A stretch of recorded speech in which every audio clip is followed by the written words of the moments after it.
I'm Mia Carter, 34 years old, and I've learned the hard way that sometimes the deepest wounds don't come from strangers. They come from the people who are supposed to love you the most. My father, Daniel Carter, was the kind of man who built his identity on discipline, tradition, and pride. For 42 years, he worked at the same aerospace engineering firm, rising from junior draftsman to CEO. The company was his life. His two sons, my brother, were his legacy. And me? I was just there. The day before his retirement party, I stood in front of my bathroom mirror rehearsing a speech I wasn't even sure I wanted to give. A few polite words. A toast, maybe. Something neutral. Safe. Expected. Because that's how I'd lived most of my life, trying to avoid giving him more reasons to be disappointed. Behind me, in the reflection, the gift box sat on the dresser, wrapped in navy blue paper with a silver ribbon. Understated. Elegant. Inside was something small but meaningful. At least it had been once. As I ran through my lines, I couldn't shake the feeling that something wasn't right. That no matter what I said, it wouldn't matter. Because no matter what I did, it never did. Before I go any further, tell me in the comments, have you ever been overlooked by someone who is supposed to see your worth? If so, hit that like button and subscribe. This story might sound familiar, and maybe, just maybe, it will help you see things differently too. Growing up in Austin, Texas, the Carter house was orderly, traditional, and suffocating. We weren't poor, but affection was rationed like it cost extra. My brothers, Matthew and Josh, were classic all-American boys. Football, mechanics, Boy Scouts, military-bound.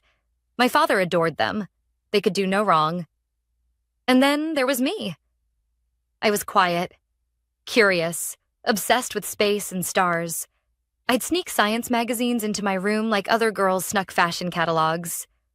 I built a model rocket from scrap when I was 11. It actually launched. My mother clapped. My father asked if I'd stolen the parts. I learned early on that I didn't fit his mold. He never said it outright. He didn't need to. It was in the way he introduced my brothers at dinner parties. This is Matt, just promoted to captain, and Josh runs our advanced testing team now. Then he'd glance at me with a polite smile and say, and that's Mia. She's creative. Creative, as if it were a flaw. I graduated with honors in aerospace engineering from the University of Michigan, while working 2 jobs to cover what scholarships didn't. No one from my family came to the ceremony. My father sent a brief text. Congrats. Didn't realize that was today. Still, I tried. I took the job no one expected me to get. Systems analyst at Caltech's Jet Propulsion Lab. I worked double shifts, submitted patents, co-authored papers. By 29, I was leading a division team. By 31, I was the youngest female engineering director in the organization's history. But at every family holiday, when Dad raised his glass, he toasted the boys. So when I got the invitation to his retirement gala, a black tie affair at the Hilton, with speeches, awards, and a slideshow of his professional journey, I almost didn't go. Almost. But something in me needed to be there. Not for him. For me. That week, I flew back to Austin, stayed at a hotel downtown, and tried to rehearse something neutral. Something that wouldn't make things worse. Something that wouldn't hurt. Because what I didn't tell anyone, not even my therapist, was that I still carried this stupid little hope inside me. That maybe, just maybe, this would be the night he'd finally say something different. Something real. Instead, the night would end with me handing him that wrapped box and walking away for good. But not yet. Because the rehearsal was still just that. A rehearsal.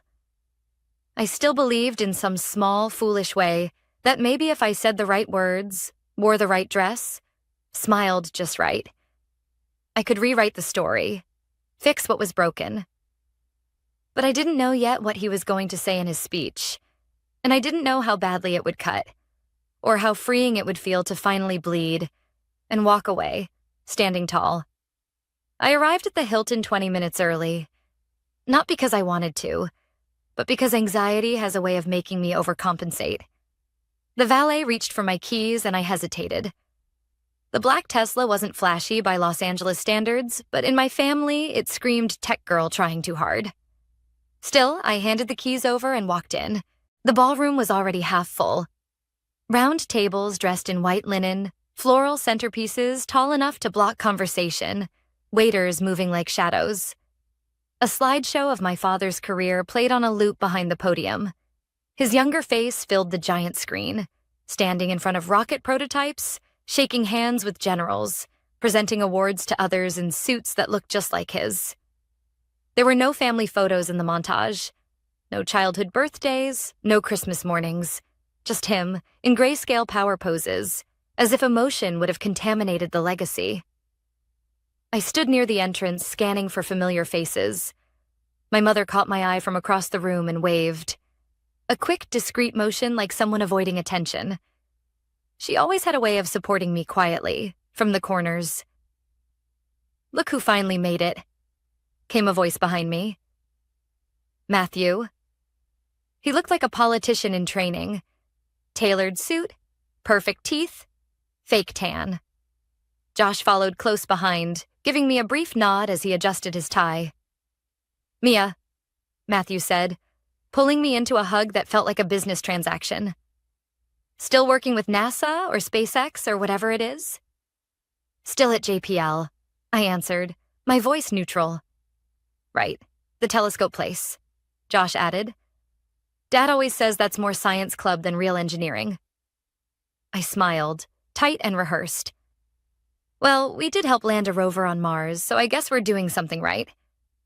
They laughed, not unkindly, just dismissively, and moved on to greet another cluster of guests. And just like that, I was back in high school. Invisible. The girl with the wrong kind of ambition. The wrong kind of dreams. A waiter passed with champagne. I took one. Across the room, I spotted my father, tall, composed, in a deep navy suit. He stood flanked by executives and former colleagues, his laugh booming, his hand gestures exaggerated, the retired king holding court. I waited for him to look my way. He didn't. But he looked at my brothers, clapped a hand on Josh's shoulder, gestured proudly. He looked at my mother and even gave her a rare kiss on the cheek. And when the event organizer asked everyone to take their seats, he didn't notice I was still standing at the edge of the room, quietly deciding whether I should have come at all. Just as I turned to leave, I felt a gentle tug on my arm. "Mia." My mother's voice was soft, but firm. "Please don't go. He'll say something. He has to. Tonight's about all of us." I wanted to believe her. I wanted to believe that maybe, for once, he'd recognize more than just his two sons and their military titles. That maybe, after everything, he'd say my name with pride. But then the lights dimmed, and the MC took the stage. "Ladies and gentlemen, tonight we celebrate a titan of industry, a man who dedicated over 4 decades to aerospace advancement. Please welcome the one and only Daniel Carter." Thunderous applause erupted. My father walked on stage, waving like a senator, pausing for dramatic effect before he spoke. Thank you, he began. "This has been the journey of a lifetime, and I wouldn't be standing here without the support of my incredible family." I sat up straighter. He smiled. "My sons, Matthew and Josh, have always made me proud. Both of them followed in my footsteps. Both chose to serve, lead, build. Everything I achieved I owe to them.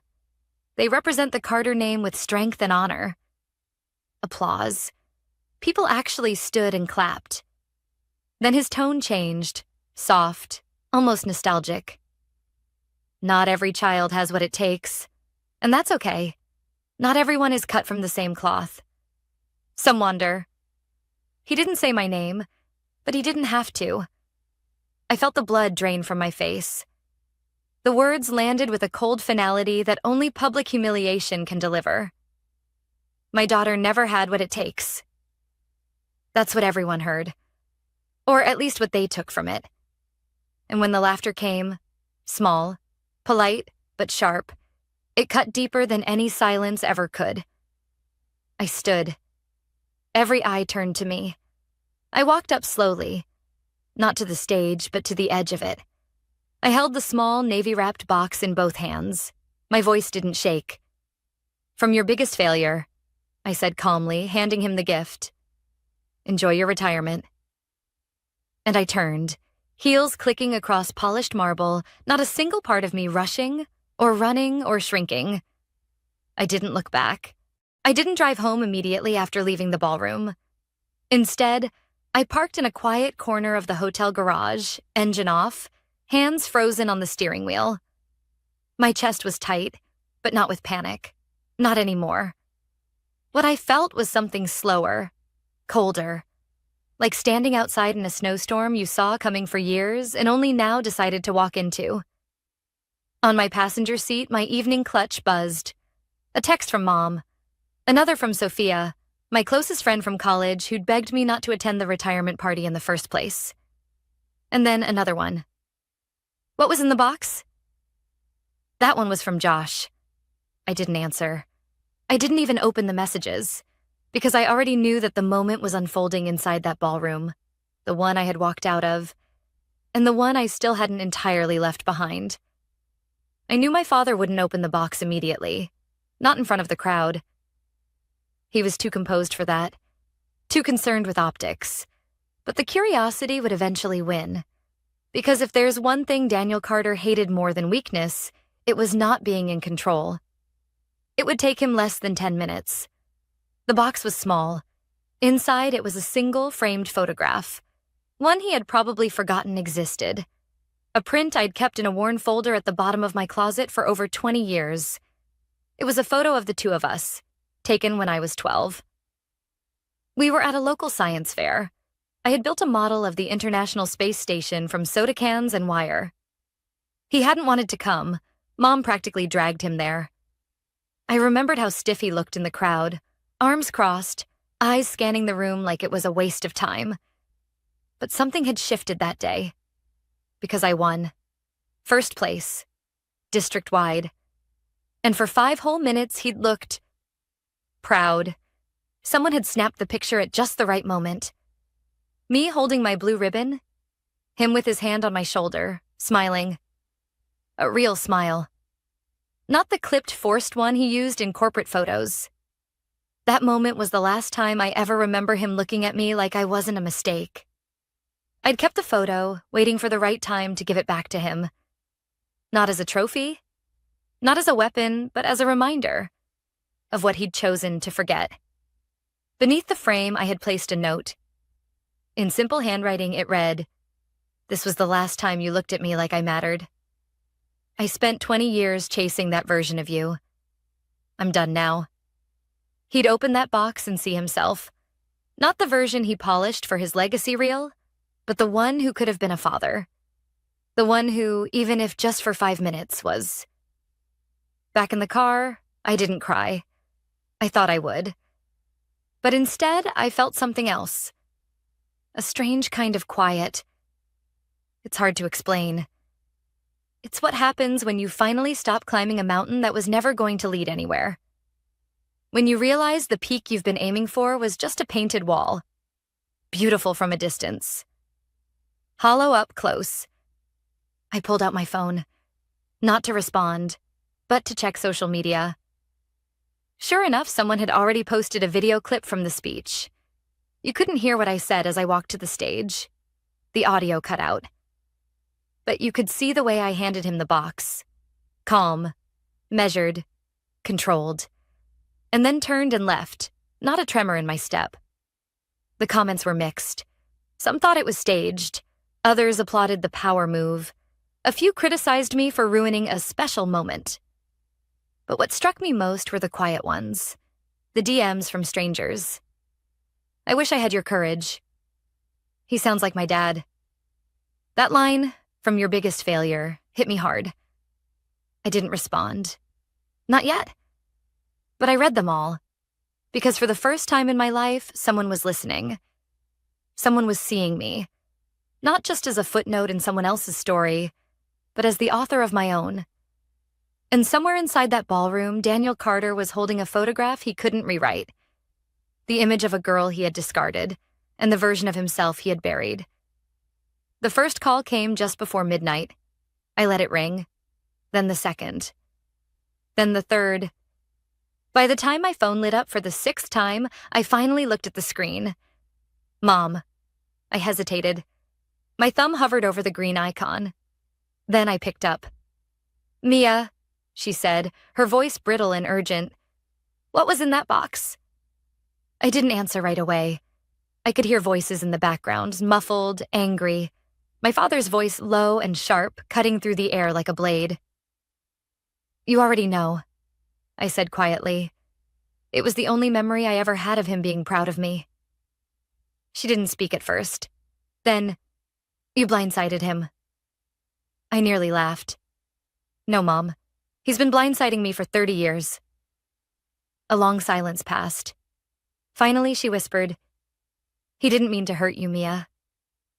He doesn't know how to show things. He was raised to believe emotions are weakness. I wasn't asking for tears, I said, my voice flat. Just acknowledgement. And after tonight, I'm done asking. I hung up before she could reply. Because the truth was, I didn't trust what would come next, her apology or her excuse. Maybe both. The next morning, I turned off my phone and spent hours walking aimlessly through downtown Austin. It felt surreal, watching people sip lattes and jog with headphones while the emotional equivalent of a bomb had gone off inside my life. By noon, I turned it back on.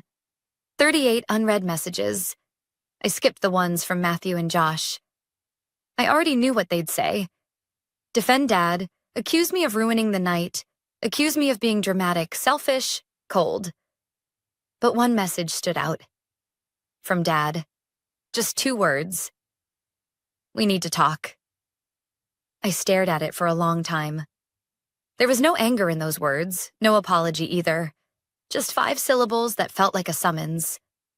Later that evening, I found myself driving toward my childhood home.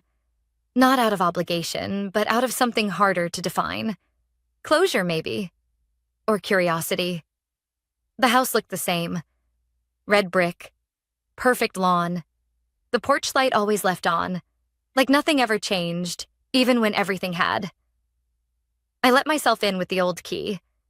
Inside, it smelled like lemon polish and nostalgia. I found him in the den, alone, sitting in his armchair, holding the photo frame. He didn't look up when I entered. For a full minute, we sat in silence. Then, without looking at me, he said, I don't remember that day. Of course you don't, I said. It was important to me. That made him flinch. Subtle, but there. He set the photo on the coffee table. You think I never cared? I don't think it. I lived it. I pushed you, he said quietly, because I saw something in you, something sharp, unrelenting. No, I corrected. You pushed me away. There's a difference. Finally, he looked at me. I didn't know how to handle you. You weren't like the boys. You didn't seek approval. You challenged it. You challenged me. I folded my arms. And that made me less worthy of respect? He hesitated, like the answer was complicated, but he didn't know how to say it out loud. You reminded me of your grandfather, he finally said. The way you questioned everything. The way you hated tradition. He never approved of me either. There it was. The lineage of resentment passed down like an heirloom. I sank into the edge of the sofa, suddenly exhausted. So I spent my life being punished for something that had nothing to do with me. You were never a failure, Mia, he said. I just didn't know how to raise a daughter like you. You didn't try, I replied. You just ignored me until I gave up trying to be seen. He looked at me again, really looked this time. I saw you. I just didn't know what to do with what I saw. That was the closest I'd ever get to an apology. And strangely, it was enough. Not because it made things okay. It didn't. But because I finally realized I had spent my whole life trying to earn something he was never equipped to give. And that wasn't my failure. It was his. 2 weeks passed before I fully realized the weight I'd been carrying was gone. Not lessened. Not temporarily lifted. Gone. It didn't leave with a dramatic scream or some grand confrontation. It left quietly, like a tenant who'd been squatting in the corners of my soul for too long and finally packed up in the middle of the night. The need for approval. The ache for acknowledgement. The fantasy that one day my father would look at me and say, "You're enough." He wouldn't. And somehow that truth no longer crushed me. It freed me. I flew back to Los Angeles on a Sunday morning. The plane coasted over sun-warmed mountains and glittering coastlines, and for the first time in years, I didn't feel like I was escaping something. I was simply going home. Back to a life I had built with my own 2 hands. No shortcuts, no family name carrying me. Just hard work, long hours, and the belief that I could turn pain into propulsion. JPL welcomed me back like I hadn't just detonated decades of personal history. The lab was busy prepping a major project, the launch of a new satellite array designed to study deep space radiation patterns. I was overseeing the risk and systems analysis, and though the work was intense, it felt grounding. One afternoon, about 10 days after my return, my division head stopped by my office. "You're still good for the keynote next month?" she asked. I blinked. "The STEM Summit?" She nodded. "You're the first female lead from JPL to be invited in a decade. And given your background, your story could mean a lot to the younger women in the audience." I knew what she meant by your background. She didn't mean the math or the science. She meant the fact that I hadn't come from the expected places, that I'd had to navigate male-dominated spaces without a cheerleader in my corner, that I'd succeeded despite, not because of, my family.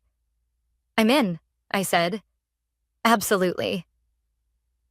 That night, I sat on my apartment balcony overlooking the city lights and opened my laptop. The first line of the speech came instantly. Sometimes the greatest fuel for a rocket isn't fire, it's rejection. I told the truth. About growing up in a house where being a daughter meant being doubted. About how brilliance can be ignored if it doesn't wear the right name or play by the right rules. About how painful it is to be invisible in your own family. And how powerful it is when you finally stop waiting to be seen. And I ended it with a message I wish someone had told me at 16, or 22, or even 30. You are not obligated to prove yourself to people who refuse to see you. Some legacies are worth breaking, and sometimes the most revolutionary thing you can do is walk away. Not in anger, but in clarity. The video of that speech would later go viral, but that wasn't the point. The point was, I meant every word. My brothers didn't reach out. Not after the party. Not after the fallout. And that was fine. I had stopped chasing people who only saw me as a problem to manage. My mom called a few times. Our conversations were cautious, gentle, like tiptoeing across ice. But slowly, the words began to thaw. "I should have done more," she said once. "I should have stepped in." "I know," I replied. "But I also know you loved me, even if you couldn't always show it in front of him." The most unexpected moment came in the mail. A small envelope, no return address. Inside was a photo. The same photo. The one I had given my father. On the back, a note, handwritten in the sharp, measured block letters I recognized as his. I didn't forget this day. I just tried to. Because it scared me how much I loved that version of you. You deserved more than I gave. I'm sorry. No signature. No warm closing. Just that. I stared at the note for a long time, then folded it and placed it in the same drawer where I used to keep every disappointing birthday card he'd ever given me. The drawer wasn't filled with pain anymore. It was filled with perspective.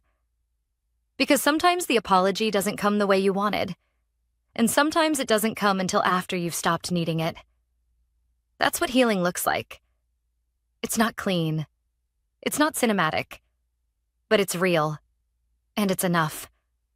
So, if you're watching this and you've ever felt like the invisible one, the failure, the odd one out, know this.